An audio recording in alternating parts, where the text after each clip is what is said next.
జీవితంలో ప్రతి మనిషి ఏదో ఒకటి సాధించడానికే పుడతాడు. అలా సాధించే ప్రాసెస్లో ఎంతో మందిని కలుస్తాడు, ఎన్నో సందర్భాల నుండి నేర్చుకుంటాడు. మనకు జ్ఞానోదయం అవ్వాలంటే ఏవో బుక్స్ చదివో లేదా ఎవరో పెద్ద వ్యక్తులని చూసో మోటివేట్ అవ్వాల్సిన అవసరం అయితే లేదు. మన చుట్టుపక్కల ఉండే మన కండిషన్సే మనకు జ్ఞానోదయం కలిగిస్తాయి. ఇది నిజంగా నా జీవితంలో జరిగిన ఒక సంఘటన. ఒక ఫ్రెండ్ వాల్పేపర్, ఫోన్ వాల్పేపర్ ఆ రోజు నన్ను ఒక నిమిషం ఆలోచించేలా చేసింది.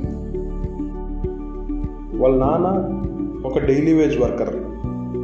రోజంతా కష్టపడి ఎండలో నిలబడి ఇంటికి వచ్చిన తర్వాత కమిలిపోయిన ఆయన చేతుల్ని తన వాల్పేపర్గా పెట్టుకుంది. ఎందుకు ఇలాంటి ఒక వాల్పేపర్ పెట్టావు అని నేను అడిగితే తను నాకు చెప్పిన సమాధానం నా జన్మలో మర్చిపోలేను. ఆయన కష్టం చేతుల్లోనే కనిపిస్తుంది, అది చూస్తే నాకు ఇంకొంచెం కష్టపడాలి అనిపిస్తుంది. ఇది తను నాకు చెప్పిన ఆన్సర్. ఒక్కసారి వాళ్ళ కష్టం గురించి ఆలోచించి ఇకనైనా కష్టపడండి. వాళ్ళకు కొత్త ప్రపంచం చూపించుకున్నా పర్లేదు, ఉన్న ప్రపంచాన్ని సరిగ్గా చూపించండి చాలు.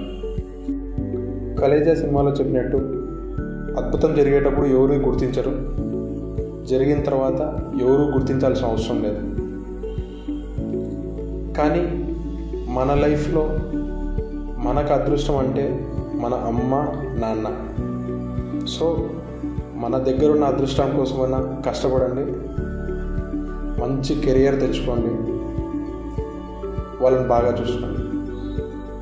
జై హింద్.